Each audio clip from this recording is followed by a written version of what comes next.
So, hi sir, alam naman natin na marami nang nabibising tao ngayon. Nabibisi tayo sa trabaho, babakasyon tayo, naiwan ng ating bahay. And kung meron man tayong bahay na pinapaupahan pang bakasyunan. And minsan, mismo sa ating bahay, nagkakaroon tayo ng katamaran sa paglinis. Gusto man natin linisin kaso nagagawal tayo sa oras na dahil dyan maaaring pamuhayin tayo ng bakterya, sakit sa ating mga anak, nagsasanito ng mga lagnat, ganyan, na nakakasama sa ating kapamilya. So, kami, ito yung business namin is house saving cleaning para gampanan ng pagkukulang sa paglilinis ng ating bahay. So, nag-hire kami ng magagaling na workers para magampanan ito ng tama. And so, ang next explanation nito is aking next group. So sa key feature po namin, gagamit po kami ng non-toxic na material na all natural, mabango, na mabuti sa mga tao. Alam naman po natin na kahit nakasanayan na natin itong gamitin, sir, is di pa rin ito maganda sa kalusugan ng isang tao. Tas may free laundry din po kami if gugustuhin ng client, sir. Malinis na po ang bahay, malinis pa ang mga damit.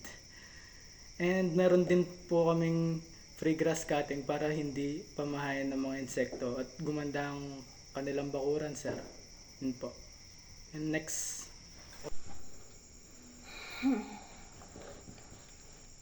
Sa revenue model naman, nakapaloob dito yung online payment na kung saan maaari kang magbayad through GCash or Paymaya na convenient sa mga tao anytime or anywhere dahil na kung may internet ka. Sa hourly rate model naman, nakapaloob dito ay kung gaano katagal ang oras na paglilinis o kung gaano ito katagal or kalawak.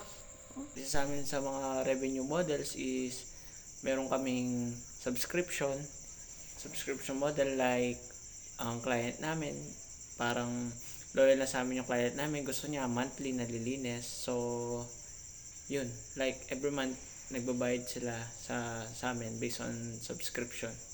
And meron kaming tied pricing, is like kunyari di afford ng client ang mataas na pagbabayad, like meron kaming basic cleaning, standard, at saka premium cleaning. Target marketing. Mga tina-target po namin dito, mga like busy professionals na businessman. These individuals have demanding jobs and limited time.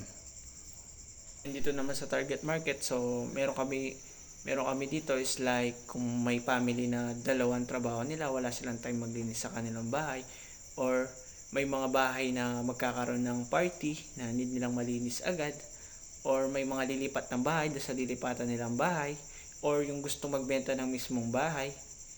Like example, yung mga masiselan, yung like meron kang allergies, matindi sila sa allergies, doon pwede din kami doon, sir. And sa competitive advantagement naman is pwedeng piliin ng client kung ano yung gusto niya linisan sa part ng bahay. Kung gusto niya lang, for example, sa mga sala lang, walang loob ng kwarto, or mga CR lang, or sa gilid lang ng bakuran, pwede. And like nasabi nga kanina doon sa key features is gumagamit kami ng mga non-harmful na mga materials na like mga organic para maiwasan din talaga yung imbis na makaabuti is mas makasama pa, lalo na sa mga asthmatic, may mga allergies. And then meron kami tinatawag na Suki card. It means like loyalty card siya na tinatawag ng iba, pero sa amin ginawa namin siyang Suki card. Is like yung pag sa amin ka lagi nag-abil, like parang naging suki ka na, and makakakuha ka ng libreng linis sa isang parte ng bahay mo, na for example mayroon kang free clean sa sala, ganun. Pwede kang pumili, makukuha mo yung suki card na yun pag 3 beses ka na nagpalinis sa amin, and then yung pang-4 pwede kang pumili sa isang part ng bahay mo na lilinisin namin. Yun, sir. Thank you very much.